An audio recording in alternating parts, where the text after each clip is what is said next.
Footpath ವ್ಯಾಪಾರಿಗಳಿಗೆ GBA ಘನಘೋರ ಅನ್ಯಾಯವನ್ನ ಮಾಡ್ತಾ ಇದೆ. ವ್ಯಾಪಾರ ಮಾಡುವಂತಹ ಜಾಗಗಳನ್ನಷ್ಟೇ ಇಲ್ಲಿ ತೆರವು ಮಾಡ್ತಾ ಇದೆ ಜಿಬಿಎ. ವ್ಯಾಪಾರಿಗಳಿಗೆ ಒಂದು ನ್ಯಾಯ, ಮತ್ತೆ ಇಲ್ಲಿ ಬೇರೆ ಅಂದ್ರೆ ವ್ಯಾಪಾರಿಗಳನ್ನ ತೆರವುಗೊಳಿಸಿದ್ರು, ಆದರೆ ಇಲ್ಲಿ ನಾಯಕರಿಗೆ ಒಂದು ರೂಲ್ಸ್ ಅನ್ನ ಮಾಡ್ತಾ ಇರುವಂಥದ್ದು ಜಿಬಿಎ. ವ್ಯಾಪಾರ ಮಾಡುವಂತಹ ಜಾಗಗಳನ್ನೇ ತೆರವು ಮಾಡ್ತಾ ಇದೆ ಜಿಬಿಎ. ವ್ಯಾಪಾರ ಮಾಡುವವರಿಗೆ ಫುಟ್ಪಾತ್ ಮೇಲೆ ಜಾಗ ಇಲ್ವಾ? ವ್ಯಾಪಾರಿಗಳಿಗೊಂದು ರೂಲ್ಸು, ನಾಯಕರಿಗೊಂದು ರೂಲ್ಸಾ? ಇಲ್ಲಿ ಈ ಪ್ರಶ್ನೆ ಸಹಜವಾಗಿ ಮೂಡುತ್ತೆ. ಯಾಕಂದ್ರೆ ಫುಟ್ಪಾತ್ ಮೇಲೆ ದೊಡ್ಡ ದೊಡ್ಡ ಬ್ಯಾನರ್ ಹಾಗೂ ಪೋಸ್ಟರ್ ಅನ್ನ ಹಾಕಲಾಗಿದೆ. ಹಾಗಾಗಿ ನೋಡಿ, ಇಲ್ಲಿ ವ್ಯಾಪಾರ ಮಾಡೋರ್ಗೊಂದು ನ್ಯಾಯ, ನಾಯಕರಿಗೊಂದು ನ್ಯಾಯನ ಅಂತ ಪ್ರಶ್ನೆ ಮೂಡ್ತಾ ಇದೆ. ಬ್ಯಾನರ್ ಪೋಸ್ಟ್ ನಗರವಾಗಿ ಮಾರ್ಪಟ್ಟಿದೆ ಈಗ ವಿಜಯನಗರದ ಫುಟ್ಪಾತ್ ಮೇಲೆ ಓಡಾಡೋದಕ್ಕೂ ಕೂಡ ಜಾಗ ಇಲ್ಲ. ಈಗ ಆ ಮಟ್ಟಿಗೆ ಫ್ಲೆಕ್ಸ್ಗಳು ರಾರಾಜಿಸ್ತಾ ಇದೆ. ವಿಜಯನಗರ ಫುಟ್ಪಾತ್ಗಳ ಮೇಲೆ ಬ್ಯಾನರ್ಗಳನ್ನ ಹಾಕಲಾಗಿದೆ. ಬ್ಯಾನರ್ಗಳ ಹಾವಳಿ ಹೆಚ್ಚಾಗಿದೆ. ಪಾದಾಚಾರಿ ಮಾರ್ಗದಲ್ಲೂ ಕೂಡ ಬ್ಯಾನರ್ ಹಾಕಲಾಗಿರುವಂಥದ್ದು. ಕೃಷ್ಣ ಬೈರೇಗೌಡ್ರೆ, ಈ ಬಗ್ಗೆ ನೀವು ಮಾತನಾಡಬೇಕು. ಓಡಾಡೋದಕ್ಕೂ ಜಾಗ ಬಿಡದಂತೆ ಪೋಸ್ಟರ್ ಬ್ಯಾನರ್ ಅನ್ನ ಅಳವಡಿಕೆ ಮಾಡಲಾಗಿದೆ. ನಗರಾಭಿವೃದ್ಧಿ ಸಚಿವರಿಗೆ ವಿಜಯನಗರದ ಬ್ಯಾನರ್ ಕಾಣಿಸ್ತಾ ಇಲ್ವಾ? ಫುಟ್ಪಾತ್ ಕಾಣಿಸ್ದಂಗೆ ಇದು ಕಾಣಿಸ್ತಾ ಇಲ್ವಾ? ವಿಜಯನಗರದಲ್ಲಿಯೂ ಕೂಡ ಪಾದಾಚಾರಿಗಳಿದ್ದಾರೆ, ಅವರಿಗೆ ಫುಟ್ಪಾತ್ ಬೇಡವಾ? ಹಾಗಿದ್ರೆ ನೀವು ಬ್ಯಾನರ್ ಹಾಕೊಂಡ್ಬಿಟ್ರೆ ನಾಯಕರು ಎಲ್ಲಿಂದ ಓಡಾಡಬೇಕು? ಜನ ಸಾರ್ವಜನಿಕರ ಒಂದು ಏನು ಫುಟ್ಪಾತ್ ಓಡಾಡಲಿಕ್ಕೆ ಅಂತ ಇರುವಂಥದ್ದು ಫುಟ್ಪಾತ್ ತೆರವು ಕಾರ್ಯವನ್ನು ಜಿಬಿಎ ಮಾಡಿತು. ಅದರಲ್ಲಿ ಜಿಬಿಎ ನೋಡಿ, ರಾಜಕೀಯ ನಾಯಕರಿಗೊಂದು ರೂಲ್ಸು ಮತ್ತು ವ್ಯಾಪಾರಿಗಳಿಗೆ ಒಂದು ರೂಲ್ಸ್ ಮಾಡ್ತಾ ಇರುವಂಥದ್ದು. ಈ ಬಗ್ಗೆ ನಿಜಕ್ಕೂ ಒಂದು ಪ್ರಶ್ನೆ ಮೂಡುತ್ತೆ. ಯಾಕಂದರೆ ವ್ಯಾಪಾರಿಗಳನ್ನು ತೆರವುಗೊಳಿಸಿದ್ರು ಜಿಬಿಎ. ಫುಟ್ಪಾತ್ನಲ್ಲಿ ವ್ಯಾಪಾರ ಮಾಡ್ತಿದ್ದವರನ್ನು ತೆರವುಗೊಳಿಸಿದ್ರು. ಆದರೆ ಅದೇ ಫುಟ್ಪಾತ್ನಲ್ಲಿ ಬ್ಯಾನರ್ಗಳು, ಫ್ಲೆಕ್ಸ್ಗಳು ರಾರಾಜಿಸ್ತಾ ಇದೆ. ವಿಜಯನಗರ ಕಂಪ್ಲೀಟ್ ಈಗ ಪೋಸ್ಟರ್ ಬ್ಯಾನರ್ ನಗರವಾಗಿ ಮಾರ್ಪಟ್ಟುಬಿಟ್ಟಿದೆ. ಆ ಮಟ್ಟಿಗೆ ಎಲ್ಲ ಕಡೆ ಫ್ಲೆಕ್ಸ್ಗಳು ಎಲ್ಲ ರಾರಾಜಿಸ್ತಾ ಇರುವಂಥದ್ದು. ಈ ಬಗ್ಗೆ ಯಾಕೆ ಜಿಬಿಎ ತೆರವು ಕಾರ್ಯಕ್ಕೆ ಮುಂದಾಗ್ತಾ ಇಲ್ಲ? ಇದು ಅಧಿಕಾರಿಗಳ ಕಣ್ಣಿಗೆ ಕಾಣಿಸ್ತಾ ಇಲ್ವಾ? ಕೃಷ್ಣ ಬೈರೇಗೌಡರ ಕಣ್ಣಿಗೆ ಕಾಣಿಸ್ತಾ ಇಲ್ವಾ ಇದು ಅನ್ನುವಂಥ ಪ್ರಶ್ನೆ. ನೀವು ನೋಡ್ತಾ ಇರಬಹುದು, ಎಲ್ಲ ಕಡೆ ಫ್ಲೆಕ್ಸ್ಗಳು ರಾರಾಜಿಸ್ತಾ ಇವೆ. ಫುಟ್ಪಾತ್ ಇದರಲ್ಲೇನೆ ಅಂದರೆ ಜನ ಅಲ್ಲಿ ಎಲ್ಲಿ ಓಡಾಡಬೇಕು? ಜಾಗನೇ ಇಲ್ಲ. ಅಲ್ಲೆಲ್ಲ ದೊಡ್ಡ ದೊಡ್ಡ ಫ್ಲೆಕ್ಸ್ಗಳನ್ನು ಅಳವಡಿಸಲಾಗಿದೆ. ಓಡಾಡ್ಲಿಕ್ಕೆ ಜಾಗನೇ ಇಲ್ಲ. ಇದು ಯಾವುದು ಅವರ ಕಣ್ಣಿಗೆ ಕಾಣಿಸ್ತಾ ಇಲ್ವಾ? ಯಾಕೆ ಈ ಬಗ್ಗೆ ಕ್ರಮ ಕೈಗೊಳ್ಳುತ್ತಾ ಇಲ್ಲ? ವಿಜಯನಗರ ಕಂಪ್ಲೀಟ್ ಈಗ ಒಂದು ಫ್ಲೆಕ್ಸ್ ಹಾಗೂ ಅಂದರೆ ಫ್ಲೆಕ್ಸ್ಗಳ ನಗರವಾಗಿ ಮಾರ್ಪಟ್ಟುಬಿಟ್ಟಿದೆ. ಆ ಮಟ್ಟಿಗೆ ಅಲ್ಲಿ ಫ್ಲೆಕ್ಸ್ಗಳನ್ನು ಅಳವಡಿಸಲಾಗಿರುವಂಥದ್ದು.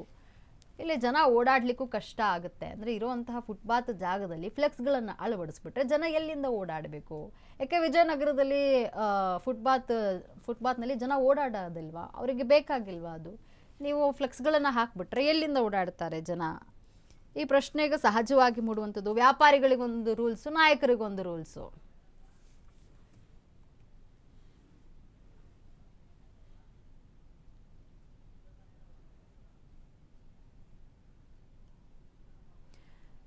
ಈ ಕುರಿತು ನಮ್ಮ ಪ್ರತಿನಿಧಿ ಲಕ್ಷ್ಮೀ ಬಾಗಲಕೋಟೆ ವಿಜಯನಗರದ ಬ್ಯಾನರ್ ವೈಭವವನ್ನು ತೋರಿಸಿದ್ದಾರೆ. ಬನ್ನಿ ನೋಡ್ಕೊಂಡು ಬರೋಣ. ಬೆಂಗಳೂರಿನಲ್ಲಿ ಫುಟ್ಪಾತ್ ಒತ್ತುಮರಿ ಮಾಡೋದಕ್ಕೆ ನಗರಾಭಿವೃದ್ಧಿ ಸಚಿವರು ಫುಲ್ ಫಾಸ್ಟ್ ಆಗಿ ಕೆಲಸವನ್ನ ಆರಂಭ ಮಾಡಿದ್ದಾರೆ. ಆದ್ರೆ ನಗರಾಭಿವೃದ್ಧಿ ಸಚಿವರಿಗೆ ಒಂದು ಪ್ರಶ್ನೆ ನಾನ್ ಕೇಳ್ತಾ ಇರೋದಲ್ಲ, ಜನರು ಕೇಳ್ತಾ ಇರುವಂತದ್ದು. ಫುಟ್ಪಾತ್ ಮೇಲೆ ವ್ಯಾಪಾರ ಮಾಡುವಂತವ್ರಿಗೆ ಮಾತ್ರ ಇರುವಂತಹ ಸ್ಥಳಗಳನ್ನ ನೀವು ಒತ್ತುವರಿಯನ್ನ ಮಾಡ್ತೀರಾ, ಅಥವಾ ಫುಟ್ಪಾತ್ ಮೇಲೆ ಎಲ್ಲೇ ಜನರು ಅಥವಾ ಏನೋ ಒಂದು ಓಡಾಡಕ್ ಆಗದೆ ಇರುವಂತಹ ಜಾಗವನ್ನ ಸಂಪೂರ್ಣವಾಗಿ ಒತ್ತುವರಿ ಮಾಡಿ ಸಂಪೂರ್ಣವಾಗಿ ಆ ಸ್ಥಳವನ್ನ ಜನರ ಓಡಾಟಕ್ಕೆ ಸಹಾಯ ಮಾಡಿಕೊಡ್ತೀರಾ ಅಂತ ಹೇಳಿ.